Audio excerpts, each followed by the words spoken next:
Hello, kamusta? At welcome back sa aking channel. May mga gabi ba na tahimik ka lang, pero sa loob mo, parang may unti-unting nababasag? Hindi mo man sabihin, pero alam mong may nagbabago. Hindi mo na siya maramdaman gaya ng dati.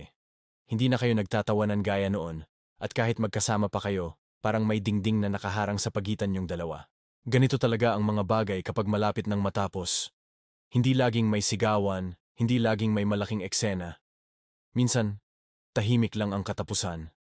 Parang hangin na dahan-dahang humihina, hanggang sa tuluyan na lang mawala. Kaya sa video na to, pag-uusapan natin ang mga palatandaan na baka tapos na ang relasyon, hindi lang sa pag-ibig, kundi pati sa pagkakaibigan o kahit sa pamilya. At huwag kang matakot sa salitang tapos, dahil minsan, ang pagtatapos ay paraan ng universo para tulungan kang magsimula ulit. Ang Stoic philosophy ay nagtuturo sa atin ng isang mahalagang bagay. Huwag matakot sa mga nagbabago. Ang tunay na karunungan ay yung marunong tumanggap, yung hindi nagpupumilit sa mga bagay na matagal nang wala sa atin. Kaya simulan natin. Unang palatandaan, kapag hindi ka na lumalago. Alam mo yung pakiramdam na parang paulit-ulit na lang ang lahat? Wala nang bago, wala nang inspirasyon, at sa halip na umangat ka, pakiramdam mo ay lalo kang nalulugmok? Ang isang relasyon dapat nagbibigay buhay, hindi umaagaw nito. Dapat natututo ka, mas nakikilala mo ang sarili mo, at natutulungan kang maging mas mabuting tao. Pero kapag napansin mong tila pinipigilan ka na nitong lumago, kapag kailangan mong itago kung sino ka para lang magkasundo kayo, baka hindi na yung pagmamahal. Baka yun na ang paglimita. Sabi ni Marcus Aurelius, ang kaluluwa ay nagiging kulay ng mga iniisip na palagi nitong pinapansin. Kung araw-araw, ang laman ng isip mo ay lungkot, pagod, at pakiramdam ng pagkakulong, paano ka pa magiging ikaw? Kung sa tuwing kasama mo siya ay parang nagiging maliit ka, marahil panahon na para tanungin, ito pa ba ang tahanan o ito na ang kulungan? Ikalawang palatandaan, kapag ang negatibong emosyon na lang ang natira, normal ang tampuhan, normal ang away. Pero kapag halos lahat ng araw ay puno na ng bigat, kapag ang masaya ay nagiging bihira at ang sakit ay nagiging karaniwan, baka kailangan mo nang aminin sa sarili mo na pagod ka na. Hindi lahat ng laban kailangang ipanalo. May mga laban na kailangan mo lang bitawan para manumbalik ang katahimikan mo. Ang Stoic ay hindi nagsasabing huwag kang makaramdam. Ang itinuturo nito ay paano mo hahawakan ang nararamdaman mo nang hindi ka nadadala nito. Kung bawat usapan niyo ay nauuwi sa sumbatan, kung bawat kilos mo ay may kasamang takot na baka magalit siya, tanungin mo, ito pa ba ang pagmamahal o trauma na lang? Minsan kasi, natatabunan ng takot ang katotohanan. Takot na maiwan, takot na magsimula ulit, takot na masaktan. Pero sa totoo lang, mas masakit manatili sa lugar na matagal nang walang saysay. Ikatlong palatandaan, kapag may manipulasyon at kontrol. Ang pagmamahal ay hindi dapat tungkol sa kapangyarihan.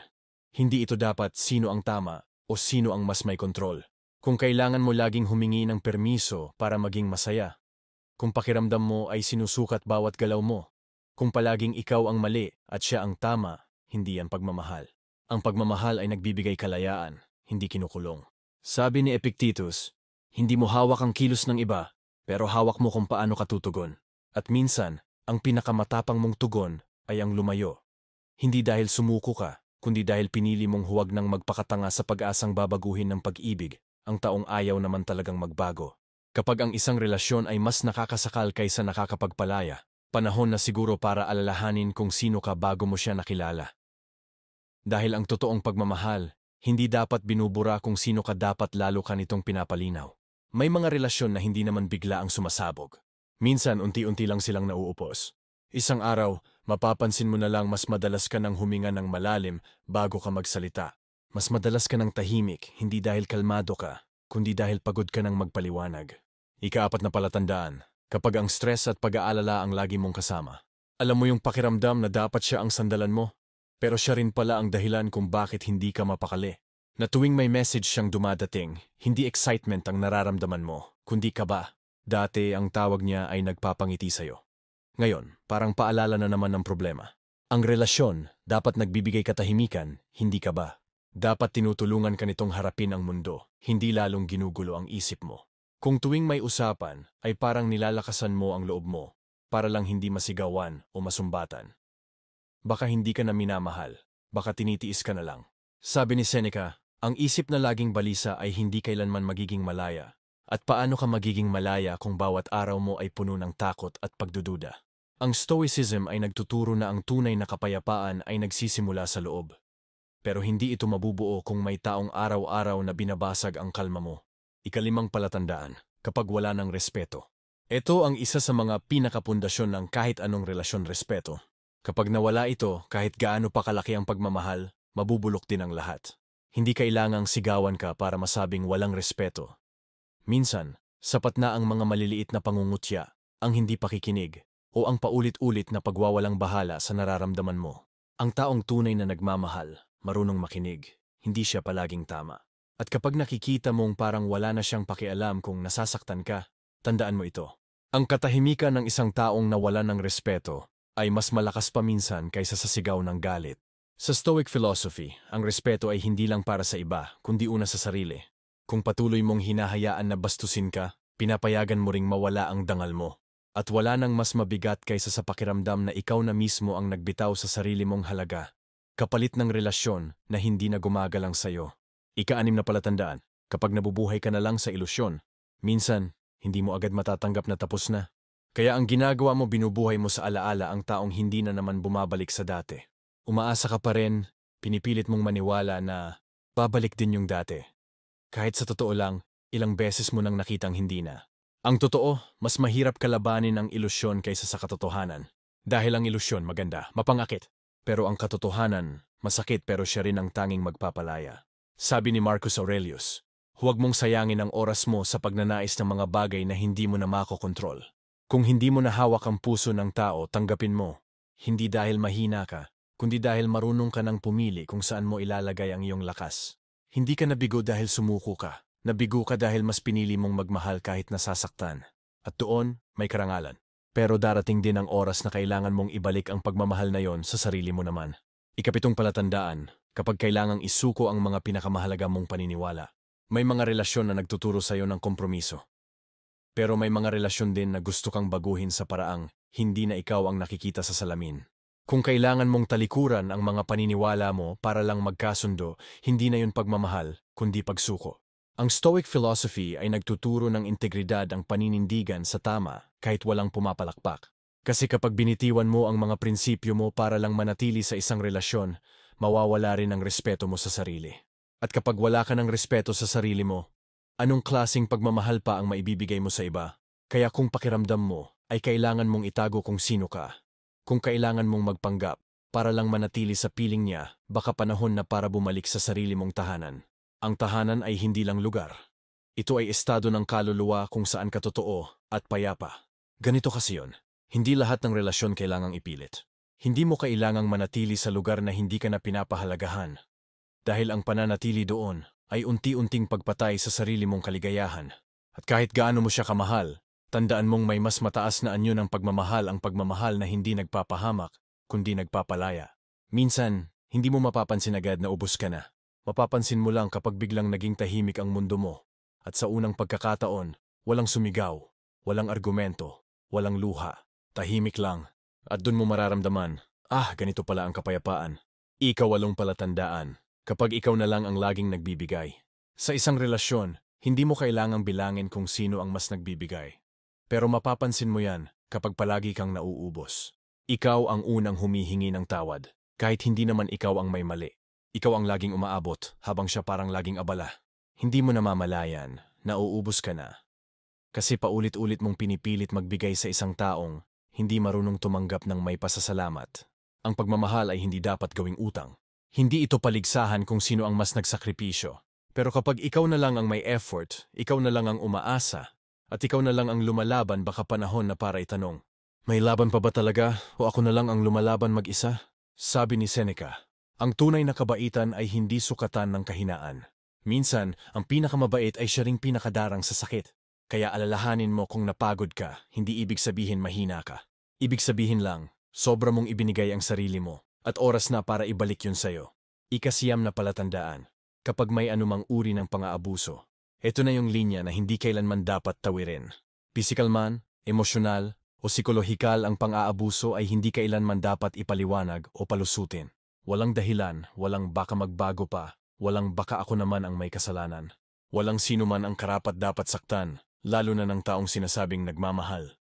Ang Stoic philosophy ay nagtuturo ng dangal na sa gitna ng sakit, kailangan mong ipaglaban ang sarili mo. Ang dignidad mo ay hindi pwedeng ipagpalit sa kahit sinong tao.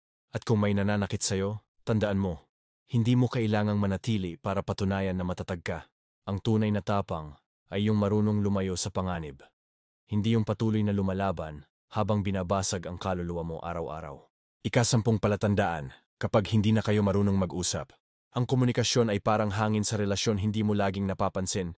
Pero kapag nawala, doon mo lang marirealize kung gaano ito kahalaga. Kapag ang bawat pag-uusap ay nauuwi sa sigawan, kung ang katahimikan ay mas mabigat kaysa sa salita, baka hindi na pag-uusap ang kailangan nyo. Baka katapangan na katapangan para aminin na hindi na kayo marunong makarinig sa isa't isa. Ang Stoic ay nagtuturo ng kalinawan ng isip. Kapag hindi na kayang mag-usap ng dalawang tao ng may respeto, ibig sabihin ay hindi na pagkakaintindihan ang problema, kundi distansya ng mga puso. May mga puwang na kahit gaano mo papiliting lapitan, sadyang hindi na mapupunuan. Ika-11 palatandaan, kapag palagi nang magulo ang loob mo. Ito na yung pinakamatindi, pero pinakamalinaw. Kapag araw-araw ay parang nilalabanan mo ang sarili mo, para lang manatili kapag ang puso mo ay laging nasa pagitan ng umalis na ako, at baka pwede pa, doon mo mararamdaman ang bigat ng totoo. Dahil ang totoo, tapos na. Hindi dahil wala kang pagmamahal, kundi dahil nauubos na ang katahimikan mo. Ang Stoic wisdom ay simple, ang kapayapaan ay kayamanan. At kung ang relasyon mo ay kumakain ng kapayapaan mo araw-araw, kahit gaano mo pa siya kamahal, lugi ka. Kasi sa huli, mas mahalaga pa rin ang kalmadong isip kaysa sa gulong walang humpay. Mas mahalaga ang tahimik na gabi kaysa sa relasyon na puno ng sigaw. Mas mahalaga ang sarili mo dahil kapag nawala yan, sino pa ang matitira? Kaya kung nasa puntong pagod ka na at tahimik ka na lang hindi dahil wala ka ng pakialam, kundi dahil ayaw mo na ng gulo, tandaan mo, hindi mo kailangang magpaliwanag sa kahit sino. Ang desisyon na alagaan ang sarili mo ay hindi pagiging makasarili. Ito ay isang anyo ng tapang. Sabi ni Marcus Aurelius, kapag ang isang bagay ay hindi na nakakatulong sa iyong kaluluwa, bitawan mo ito. At totoo yun. Minsan, ang pinakamahirap na gawin ay ang lumakad palayo sa taong minahal mo. Pero madalas din, yun ang tanging paraan para makabalik ka sa sarili mong katahimikan. Sa dulo ng lahat, hindi ito tungkol sa pagkatalo o pagwawagi. Hindi ito tungkol sa kung sino ang mali o tama. Ito ay tungkol sa pagkilala sa sarili at sa tapang na piliin ang buhay na hindi umaasa sa gulo para lang maramdaman na may koneksyon.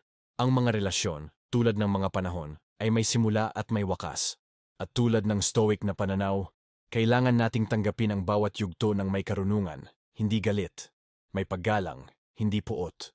Kaya kung ikaw ay dumaraan ngayon sa ganitong proseso, kung nag-iisip ka kung tapos na ba talaga, tandaan mo ito, ang pagtatapos ay hindi parusa. Minsan ito ang gantimpala. Ito ang paraan ng buhay para sabihing, tama na, panahon mo naman, at sa sandaling iyon, bitawan mo ang takot. Yakapin mo ang katahimikan.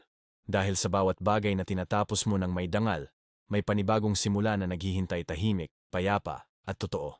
Kung nakatulong ito sa iyo, huwag kalimutang ibahagi sa iba na maaaring dumaraan din sa parehong sakit. I-comment mo kung alin sa mga palatandaan ang pinakatumama sa iyo, at kung handa ka na bang piliin ang sarili mo sa wakas. At kung gusto mo pa ng mga ganitong pag-uusap, mga kwento ng paghilom, pagtanggap, at lakas ng loob, huwag kalimutang mag-like, mag-subscribe, at manatiling konektado. Dahil tandaan mo, ang tunay na pagmamahal ay hindi dapat ikulong. At ang tunay na kapayapaan ay hindi kailanman matatagpuan sa gulong hindi na para sa'yo.